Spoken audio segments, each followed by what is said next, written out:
ಜಮೀನಿನ ದಾರಿ ವಿಚಾರಕ್ಕಾಗಿ ಗ್ರಾಮದ ಪ್ರಭಾವಿಗಳು ರೈತನ ಮನೆಗೆ ನುಗ್ಗಿ ಮಾರಕಾಸ್ತ್ರಗಳಿಂದ ಹಲ್ಲೆಯನ್ನ ನಡೆಸಿದ್ದಾರೆ.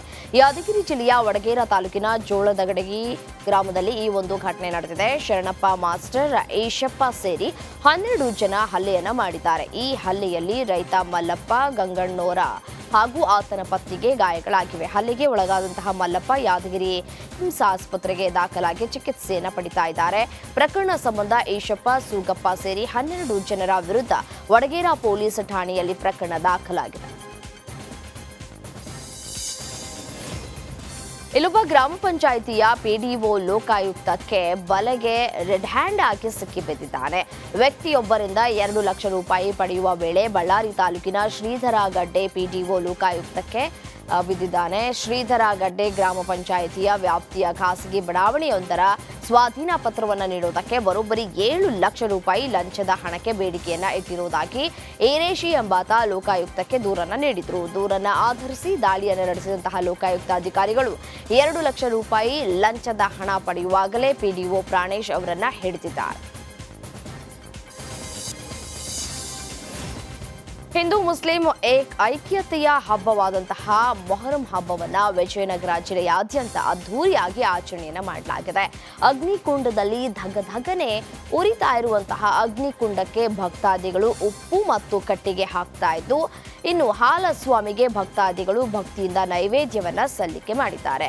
ವಿಜಯನಗರ ಜಿಲ್ಲೆಯ ಹೊಸಪೇಟೆ, ಹಗರಿಬೊಮ್ಮನಹಳ್ಳಿ, ಹಡಗಲಿ, ಕೂಡ್ಲಿಗಿ, ಕೊಟ್ಟೂರು ಸೇರಿದಂತೆ ಜಿಲ್ಲೆಯ ನಾನಾ ಕಡೆ ಮೊಹರಂ ಹಬ್ಬವನ್ನ ಆಚರಣೆ ಮಾಡಲಾಗಿದೆ.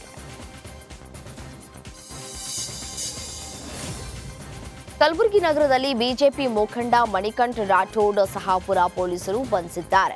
ಯಾದಗಿರಿಯ ಸರ್ಕಾರಿ ಗೋದಾಮಿನಿಂದ ಅಕ್ಕಿ ಕಳ್ಳತನ ಪ್ರಕರಣಕ್ಕೆ ಸಂಬಂಧಿಸಿದಂತೆ ಮಣಿಕಂಠರನ್ನ ಬಂಧನ ಮಾಡಲಾಗಿದೆ. ಸರ್ಕಾರಿ ಗೋದಾಮಿನಿಂದ 2 ಕೋಟಿಗೂ ಅಧಿಕ ಮೌಲ್ಯದ 6,077 ಕ್ವಿಂಟಾಲ್ ಅಕ್ಕಿಯ ಕಳ್ಳತನವಾಗಿತ್ತು. ಈ ಪ್ರಕರಣದಲ್ಲಿ ವಿಚಾರಣೆಗೆ ಹಾಜರಾಗುವಂತೆ ಶಹಾಪುರ ಪೊಲೀಸರು ಮಣಿಕಂಠಗೆ ನೋಟಿಸ್ ಅನ್ನು ಕೂಡ ನೀಡಿದರು. ವಿಚಾರಣೆಗೆ ಹಾಜರಾಗದ ಹಿನ್ನೆಲೆಯಲ್ಲಿ ಪೊಲೀಸರು ಬಂಧಿಸಿ ಕರೆದೊಯ್ದಿದ್ದಾರೆ.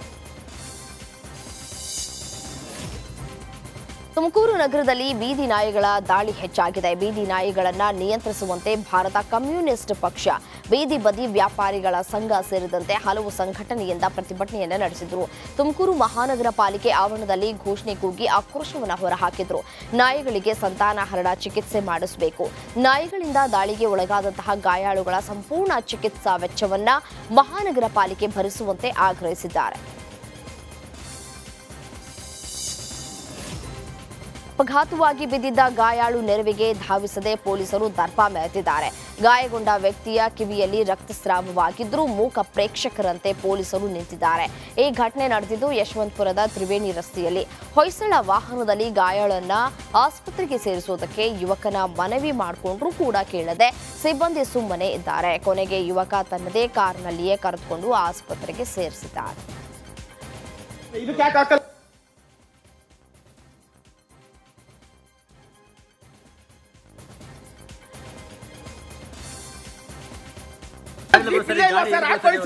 ಸುಮ್ನೆ ನಿಂತಿದ್ರಲ್ಲ 4 ಜನ ಹಾಕೊಳ್ರಿ. ನೀವು ನಿಂತ್ಕೊಂಡು ತಗೊಳ್ಳಿ ಗಾಡಿ ತಗೊಳ್ಳಿ. ಪಬ್ಲಿಕ್ ಗಾಡಿ ಅಲ್ಲ ಅದು, ಪರ್ಸನಲ್ ಗಾಡಿ. ಇದು ಪಬ್ಲಿಕ್ ಗೋಸ್ಕರ ನಿಮ್ಗೆ ಕೊಟ್ಟಿರೋದು. ಪರ್ಸನಲ್ ಹಾಕ್ಬಾರ್ದು ಅಂತ ಏನಿಲ್ಲ. ಹಾಕಲ್ವಾ? ನಂದೇನ್ ಗಾಡಿ ಇದೆಯಾ? ಸುಮ್ನೆ ಯಾರ್ದು? ನಂದಿಲ್ಲ. ಪೊಲೀಸ್ ಗಾಡಿ ಯಾರ್ದಿದ್ದು? ನೀವು ಇದಕ್ಕೆ ಯಾಕೆ ಹಾಕಲ್ಲ ಅಂತ ಇದ್ದೀರಾ ಹೇಳಿ? ಬನ್ನಿ ಕರ್ಕೊಂಡು ಹೋಗೋದಲ್ಲ, ಆರಾಮಾಗಿ ನಿಂತಿದ್ದೀರಾ ನೋಡ್ಕೊಂಡು ಫ್ರೀ ಫಿಲಂ ನೋಡ್ತಾ ಇದ್ದೀವಿ.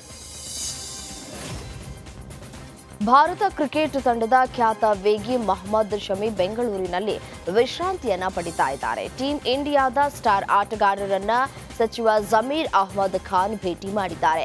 ಭೇಟಿ ಮಾಡಿ ಕುಶಲೋಪರಿಯನ್ನ ವಿಚಾರಿಸಿದ್ದಾರೆ. ಸಿಲಿಕಾನ್ ಸಿಟಿ ಬೆಂಗಳೂರಲ್ಲಿ ಪುಂಡರ ಹಾವಳಿ ಮಿತಿ ಮೀರಿದ್ದು ಕಾರಿನ ಹಿಂಭಾಗದಲ್ಲಿ ನೇತಾಡಿ ಪ್ರಯಾಣ ಮಾಡುವ ಮೂಲಕ ಹುಚ್ಚಾಟವನ್ನು ಮೆರೆದಿದ್ದಾರೆ. ಜಯನಗರದಿಂದ ಬನಶಂಕರಿಗೆ ತೆರಳುವಂತಹ ಮಾರ್ಗದಲ್ಲಿ ಈ ಘಟನೆ ನಡೆದಿದೆ. ಟ್ರಾಫಿಕ್ ಪೊಲೀಸರ ಭಯವೇ ಇಲ್ಲದಂತೆ ಯುವಕರ ವರ್ತನೆಯು ಇತರೆ ವಾಹನ ಸವಾರರಿಗೆ ಕಿರಿಕಿರಿಯನ್ನ ಉಂಟು ಮಾಡಿದೆ. ಈ ಘಟನೆಯ ವಿಡಿಯೋ ಸ್ಥಳೀಯರ ಮೊಬೈಲ್ನಲ್ಲಿ ಸೆರೆಯಾಗಿದ್ದು ಸವಾರರು ಕಿಡಿಕಾರಿದ್ದಾರೆ. ಇತ್ತೀಚೆಗೆ ಬೈಕ್ ವೇಲಿಂಗ್ ಪುಂಡರ ಕಾಟಕ್ಕೆ ಸವಾರರು ಬೇಸತ್ತಿದ್ರು. ಅದರ ಬೆನ್ನಲ್ಲೇ ಇದೀಗ ಕಾರಿನ ಹಿಂಭಾಗದಲ್ಲಿ ನೇತಾಡುವ ಮೂಲಕ ಇತರೆ ವಾಹನ ಸವಾರರಿಗೆ ತೊಂದರೆಯನ್ನ ಉಂಟು ಮಾಡಿದ್ದಾರೆ.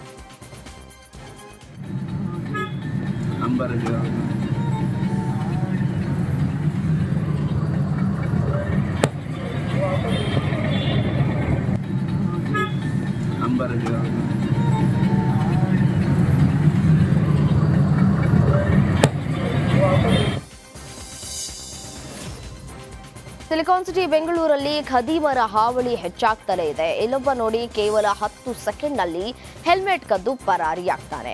ಬೈಕ್ ಮೇಲಿರುವ ಹೆಲ್ಮೆಟ್ ನೋಡಿದ್ದೇ ಮೊಬೈಲ್ನಲ್ಲಿ ಮಾತಾಡ್ತಾ ಬಂದು ಹೆಲ್ಮೆಟ್ ಎಗರಿಸಿದ್ದಾನೆ. ಜುಲೈ 13ರಂದು ಸಂಜೆ 6:37ರ ಸುಮಾರಿಗೆ ಕ್ವೀನ್ಸ್ ರಸ್ತೆಯಲ್ಲಿ ನಡೆದ ಘಟನೆ ಇದು. ಸೈಲೆಂಟ್ ಆಗಿ ಬಂದ ಖದೀಮ ಯಾರಿಗೂ ಅನುಮಾನ ಬರದಂತೆ ಬೈಕ್ನಲ್ಲಿ ಇಟ್ಟಿದ್ದ ಹೆಲ್ಮೆಟ್ ನನ್ನದೇ ಎಂಬಂತೆ ಕದ್ದಿದ್ದಾನೆ.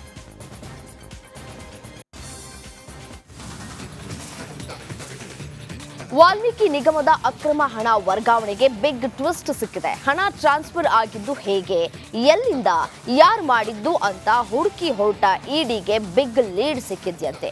ಏನದು ಆ ಕುರಿತ ವರದಿ ಇಲ್ಲಿದೆ ನೋಡಿ.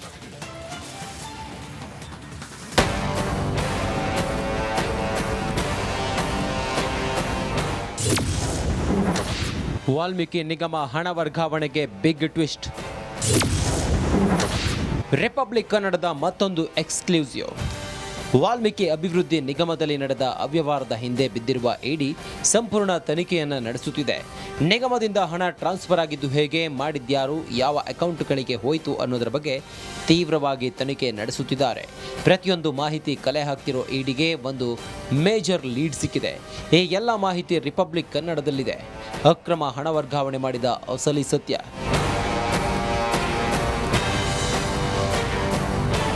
ಮಾಜಿ ಸಚಿವ ನಾಗೇಂದ್ರರನ್ನ ವಶಕ್ಕೆ ಪಡೆದು ತೀವ್ರ ವಿಚಾರಣೆ ನಡೆಸುತ್ತಿರುವ ಇಡಿಗೆ ಬಿಗ್ ಲೀಡ್ ಸಿಕ್ಕಿದೆ.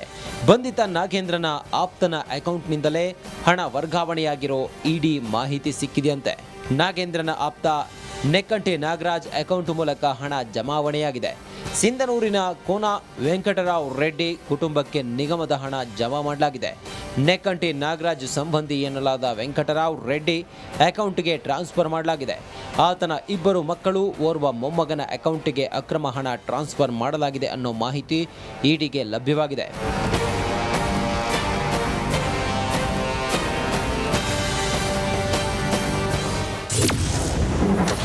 ಕಮಿಷನ್ ಆಸೆ ತೋರಿಸಿ ನಿಗಮದ ಹಣ ಜಮಾ. ಸಿಂಧನೂರಿನ ಕೋನ ವೆಂಕಟರಾವ್ ರೆಡ್ಡಿಗೆ 12 ಲಕ್ಷ, ಪುತ್ರಿ ಲಕ್ಷ್ಮಿ ಅಕೌಂಟಿಗೆ 25 ಲಕ್ಷ, ಮತ್ತೋರ್ವ ಪುತ್ರಿಗೆ 25 ಲಕ್ಷ, ಮೊಮ್ಮಗನ ಅಕೌಂಟಿಗೆ 36 ಲಕ್ಷ, ಇಡೀ ಕುಟುಂಬಕ್ಕೆ ಒಟ್ಟು 98 ಲಕ್ಷ ರೂಪಾಯಿ ವರ್ಗಾವಣೆ ಮಾಡಲಾಗಿದೆ. ಕರ್ನಾಟಕ ಗ್ರಾಮೀಣ ಬ್ಯಾಂಕ್ನಲ್ಲಿರುವ ಅಕೌಂಟ್ಗೆ ಜಮಾ ಮಾಡಲಾಗಿದೆ. ಕಮಿಷನ್ ಆಸೆ ತೋರಿಸಿ ಜಮಾ ಮಾಡಿರುವ ನೆಕ್ಕಂಟಿ ನಾಗರಾಜ್ ದಿನಾಂಕ 8/3/2024ರಂದು ಈ 4 ಅಕೌಂಟ್ಗೆ ಹಣ ಟ್ರಾನ್ಸ್ಫರ್ ಆಗಿದ್ದು, ಇದಕ್ಕೆ ಕೋನ ವೆಂಕಟರಾವ್ ರೆಡ್ಡಿ ಬಳಿ ಇರುವ ಪಾಸ್ಬುಕ್ಗೆ ಸಾಕ್ಷಿಯಾಗಿದೆ. ಹಗರಣದಲ್ಲಿ ನಡೆದಿರುವ ಅಷ್ಟು ದುಡ್ಡಿನ ಬಗ್ಗೆ ಎಲ್ಲ ಆಯಾಮದಲ್ಲಿ ತನಿಖೆ ನಡೆಸಿ